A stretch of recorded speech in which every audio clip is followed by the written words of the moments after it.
This week seems to be the week of a lot of current cases and lots of updates in them. There are lots of things happening in the true crime world right now.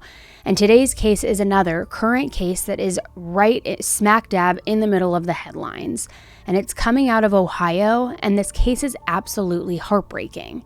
It is puzzling and has left an entire community of people just completely grief-stricken, confused, heartbroken, sad, all of the emotions.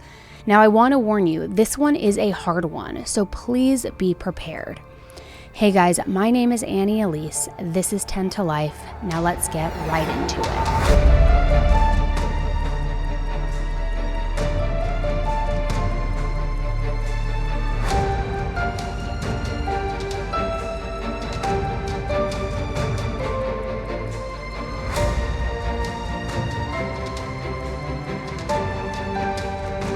This is 10 to Life with Elise. Something that always surprises people when they meet me for the first time is when I tell them that I don't drink coffee. I never have. I've never been a coffee drinker. I personally just don't like the taste. And everybody's always like, how do you not drink coffee? You have 2 kids. I used to work really early mornings in New York, like all these things. And I just never have. So I just don't like the taste. It's just not for me. So for me, because I don't drink coffee, it's very important that I am well rested and that I get good sleep. You guys have heard me talk about it before. I'm talking about it again because you know I am so passionate about it, and that is Beam Dream Sleep Tea. This has changed the game entirely for me now. I'm like coming up on almost a year of using it in a couple months here. It is the best. It not only helps me fall asleep, but it helps me stay asleep so that I have energy the next day. I don't have to be forced to drink coffee, which I hate. I feel so much better. And I used to try to take like Ambien. I would try to take valerian root, melatonin. Nothing ever worked for me. The hot tea, the honey, the whatever you would mix, nothing ever worked. This is the first thing that has ever worked for me, which I think is why I am so obsessed with it and why I keep talking to you guys about it, because like I just can't endorse it enough. It is like the best and has changed my life. I also wear an Oura ring, which tracks my sleep. And the proof is in the pudding with that, because my sleep scores used to always be in like the 40 to 50 range, which is like complete garbage trash. Now when I drink Beam, it's literally in the high 90s. So it proves that I am like getting so much good, solid sleep. Now I make it about 30 minutes before I want to be asleep. And it tastes like hot chocolate, so for me, it's like the perfect little bedtime treat. I always drink the sea salt caramel, which you guys know, but they have 7 amazing flavors, including cinnamon cocoa, sea salt caramel, my favorite, chocolate peanut butter, white chocolate peppermint, chocolate raspberry, mint chip, which is brand new, and pumpkin spice. It is so good. It tastes so good. It helps you sleep. You don't wake up feeling groggy or foggy. It is just, again, I can't say enough good things about it. And because they've now partnered with the channel, they are hooking you guys up as well. Subscribe and save 20%, plus get an additional 20% off on top of that, and a free frother when you use my code 10TOLIFE, or when you click my link or scan the QR code on the screen. That is up to 40% off the original price. And you can pause, skip, or cancel at any time if you sign up for the subscription model, so there is no risk. Again, that is up to 40% off with my code 10TOLIFE. I'm going to put the link in the description for you guys too. So many of you guys have DM'd me and emailed me and told me that you've tried it and that you love it, which makes me so happy, because I know how important good sleep is. So I'm just like so excited to be able to share that information with you, share a discount with you, and not gatekeep this information. So all the info is in the description below. Go use my code 10TOLIFE, get 40% off, and get your sleep on. 42-year-old Melissa Dunham and her husband, 46-year-old Jason Dunham, were residents of Lake Township in Stark County, Ohio. Melissa was born to Tim and Bonnie Murphy, and she grew up in Ohio, and she also attended local schools there. After graduating, she attended Westminster College and then later received her MBA from Kent State. Then she also received a master's in taxation at the University of Akron. She has worked at an accounting firm for the past 18 years called Bobber Markey Federowich Life and Careers Accounting Firm, or BMF for short, because that is a mouthful. She specialized in corporate tax forms, and in June, she was actually made a partner in the firm. She has also received recognition and a few awards in regards to her work achievements. Now, not much is known about Jason's background, but we do know that he worked in sales and business development. According to LinkedIn, he has worked for a company called POS Highway for the past 6 years. So not only were they seemingly very successful in their careers, they also had just a beautiful family. The two of them had their first daughter, now 15 years old, Renee, in 2008. After having Renee, they went on to have 2 more children, now 12-year-old Amber and 9-year-old Evan. Their family was definitely a busy family as well. The kids all attended Lake local schools, which I'm sure was really special for Melissa, given that she had grown up in that exact same school district and everything was so familiar to her as well. Both girls were extremely active in Girl Scouts from as early as they could be, and Evan participated in Boy Scouts as well.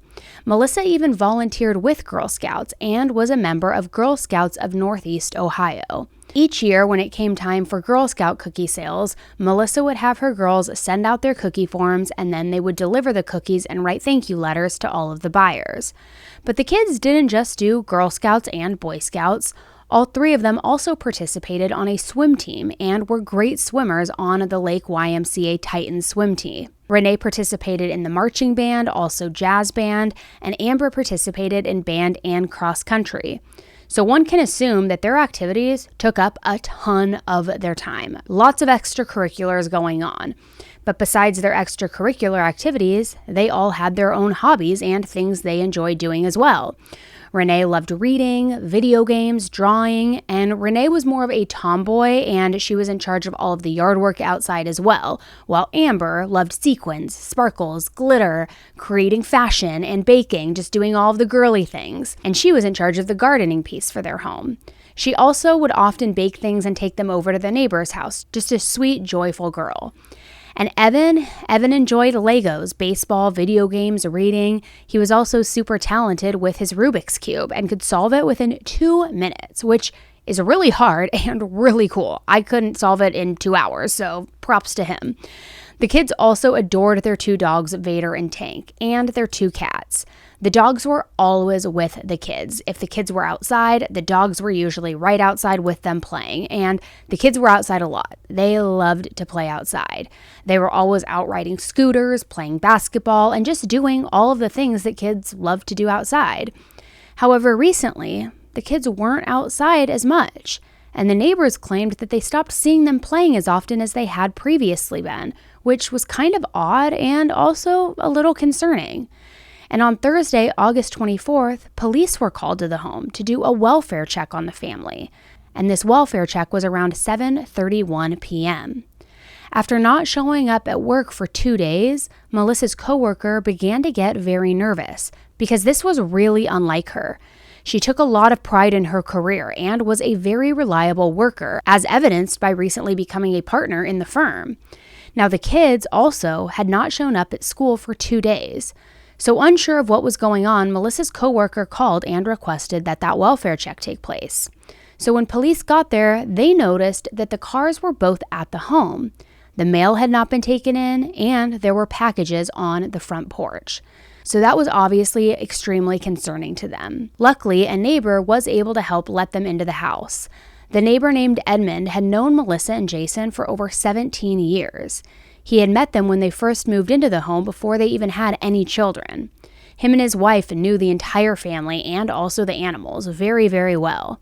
So he asked police if they would let him go in first because he knew that the dogs would listen to him since they knew him, he was familiar, he could potentially gate them away if needed and just kind of have control over the situation because he was a familiar person to the family and the animals. But what they were about to encounter was what one officer has since described as the worst scene he has been a part of in his 23-year law enforcement career. All 5 members of the family were seemingly dead in their bedrooms. The scene was gruesome, and it was evident that this had been a very tragic event. Melissa, Jason, Renee, Amber, and Evan were all dead of gunshot wounds. The coroner arrived on the scene, and according to the Akron Beacon Journal, the coroner pronounced them all officially dead at 9:52. Shortly after 10:30 p.m., the Uniontown Police Department released an official statement on social media. The statement read in part, on Thursday, August 24th, at approximately 7:31 p.m., the Uniontown Police Department was requested for a well-being check in the 13000 block of Carnation Avenue. Upon arrival, officers located 5 deceased family members. This incident is being investigated as a domestic dispute that turned deadly. At this time, it is believed there are no other persons involved in this incident. Now, initially, no one knew what had happened other than the fact that it seemed to be a domestic dispute turned murder-suicide. But nobody even knew how that took place and who would have been responsible for initiating it or who the people were even until nearly 11 hours later when police released an updated statement where they released all of the names and also announced that they succumbed to gunshot wounds. Many people knew that both Melissa and Jason had concealed carry permits and each had their own guns. However, at that point, law enforcement had not said who was believed to be the one to shoot. However, over the weekend, it was made public that Jason's gun was the gun used in the shooting, and that he had a gunshot wound consistent with being self-inflicted. So it appears that Jason shot each member of his family before turning the gun on himself. It has also been mentioned that the other 4 all possibly had multiple gunshot wounds, while he only had 1. But I want to be clear, I haven't seen that officially confirmed as of yet. So word, of course, spread like wildfire around the community. The community they lived in is extremely tight-knit, and that is part of why Melissa loved raising her kids there so much. So people began questioning why Jason would do such a thing. And to be quite honest, the only thing that I have seen publicly stated about Jason was stated by Edmund, who was that neighbor. Edmund said that Jason was a very nice man, but controlling. But we know that controlling doesn't automatically mean that somebody is going to be a murderer or kill their own family, their own children. So this has left many people wondering what was actually going on inside that home, especially since the kids had been outside a lot less frequently leading up to the shooting. Could there have been a divorce on the horizon? Was it just a typical couple's argument and Jason lost his cool? Was this a situation potentially like Chad Dorman where this was a means of retaliation against his wife for some reason? The investigation is still ongoing, so we don't know anything yet other than there were never any police calls to the home prior, which seems to make it all the more puzzling. There weren't ever domestic calls. There wasn't any arguing. Nobody knew the couple to argue. So everybody's trying to rationalize and piece together how this happened, why this happened, which I'm confident and I imagine that we will learn more as time goes on. So the community, of course, is absolutely shaken by what has occurred. And I've seen an interview that Edmund did that talked about the family. And we've been blessed to know the kids from the beginning and since they were babies till now. It's just heartbreaking. They were very good in helping the community. And they were a wonderful family. We felt like they were part of our family. I've also come across so many posts that speak directly on Melissa and the children and the impact that they have had on the community as a whole. Melissa and her kids truly seem like they were just such kind, loving people, and seeing how many people around them are so shaken is beyond heartbreaking. As I mentioned earlier, Renee was a part of the high school band, and they were supposed to have an away game that Friday night. The district superintendent spoke on the tragedy and said that the band is a family, and that almost 2 years ago to the day, they had lost another bandmate after a surgery that they had. So that obviously hit them all hard, so he knew that this would also hit the students very, very hard, and that this would be extremely difficult. So the school district went ahead and mobilized a crisis response team, which includes counselors and mental health professionals. They met with students and staff to help them navigate such a huge loss. We have a very tight-knit, faith-based community. We're going to lean on that and lean on our folks to love on one another and take care of each other. Many members of the community have changed their profile photos to this heart picture in support of the Dunham family. The girls especially seemed to have some really close friends, specifically from swim and Girl Scouts. I have seen post after post of photos of the girls with their friends, and one post was written by a girl who was best friends with Amber. Her post absolutely broke my heart. Part of it said, "Amber, you are such a good friend. I could always talk to you about anything. The best part about you was you were my one friend that never cared about all the girly drama stuff. And whenever I had to tell you something important, you were never that one girl who always made it about herself like all the others. I will love and miss you so much. Best friends for life. I will always cherish all the memories that we made together. You were such a role model to so many people, and you will never be forgotten." She went on to write a little piece to Melissa, which said, "Melissa, you were my second mom, truly. You took me to all of the Girl Scout events. I am so honored to have been able to know and love you so much. I am so grateful for everything you did for me. I still can't wrap my head around the fact that you are all gone. I am so happy that I came over to your house Monday night and that I was the last person to see all of you. I feel honored that God gave me the opportunity to be the last person to see you guys." She also wrote individual pieces to both Evan and Renee, and reading those gave me an even deeper sense of who the four of them were, how they impacted those around them, and the legacy that they are all leaving behind. A candlelight vigil was held on Saturday the 26th for the family. So many people showed up, including members of the kids' Girl Scout and Boy Scout troops and friends alike. The girls' Girl Scout troop is also collecting fabric squares with words of encouragement, memories, and drawings from members of the community. They plan to piece the squares together and make a blanket for Melissa's family. On Monday of this week, a family member of Melissa's shared the obituary post for Melissa and the children. There was no mention of Jason in the Facebook post, nor was there any mention of him in the obituary. I think her family is likely choosing to separate themselves entirely from Jason, and honestly, who could blame them? The dogs and cats are also looking for new homes now, according to one family member who posted on Facebook. I did see that one neighbor had offered to take the dogs, so I'm not sure if it just didn't pan out with her or if Melissa's family maybe wants the dogs away from their home after losing all of their humans at once. I'm not sure. But they updated the post saying that Melissa's parents have some potential homes, so hopefully they're able to find them all great new homes and great families to be in. It's so sad to think about what those animals might have been thinking and feeling after losing everyone and then being trapped in the home with them for what seems to be possibly an entire 2-day period. This whole case is just absolutely heartbreaking, and I ask that you keep anyone close to the situation in your thoughts and prayers. I'm sure Jason's family is also grieving such a huge loss like Melissa's family. Losing one person is hard enough on anyone. Losing an entire family at once is beyond tragic. And if you feel inclined to do so, please leave them a kind and supportive comment in the comment section below. I'm sure anyone who knows them can use all the encouragement and support that they can get in the coming days, weeks, and months.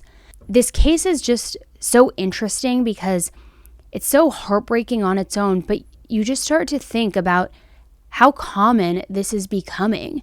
And I don't know if it's just now that we're being made aware of these situations more frequently, and so we're hypersensitive to it, but it just seems that there is a case of familicide almost every single week. And look, without going off on too much of a tangent, the majority of the motives in these cases is because there is a domestic dispute, there is some sort of hatred towards the other spouse, so it's a form of punishment, of retaliation.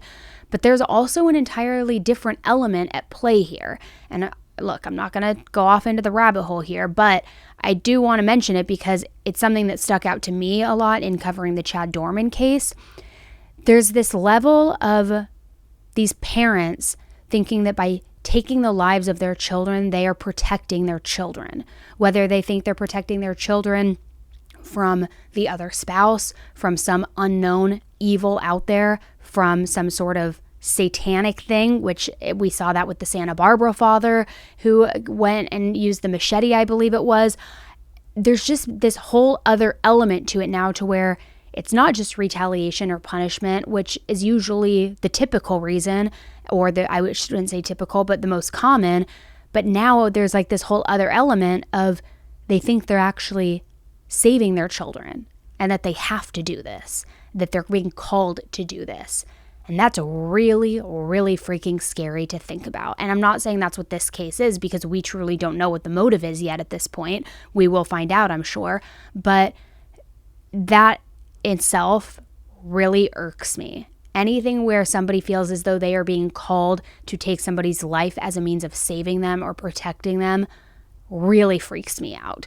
So I'm curious to know your thoughts. Do you think that we now are just being hyper aware and hypersensitive to these types of cases because we're seeing them in the media a lot more? Or do you think that there is an uptick happening in these types of cases? It's heartbreaking. Every time we cover one, it feels like a gut punch every single time. And unfortunately, they're not rare to cover. I know I'm kind of just going off on a tailspin right now and talking out loud. I'm really trying to wrap my mind around it, because as a parent, as a human, as somebody who talks about true crime with you guys, it's really unsettling to think about, and it's just heartbreaking. So anyway, sorry. I know I kind of went off on a tangent there, but I just needed to share my thoughts, and I'm curious to know what you guys think about it. Thanks so much for tuning in with me today. I know it was a difficult one to listen to. They are never easy, but I know that this one was especially difficult, so I appreciate you sticking with me. All right, guys, until the next case, please keep your loved ones close, hug them tight, kiss them extra, and stay safe. All right.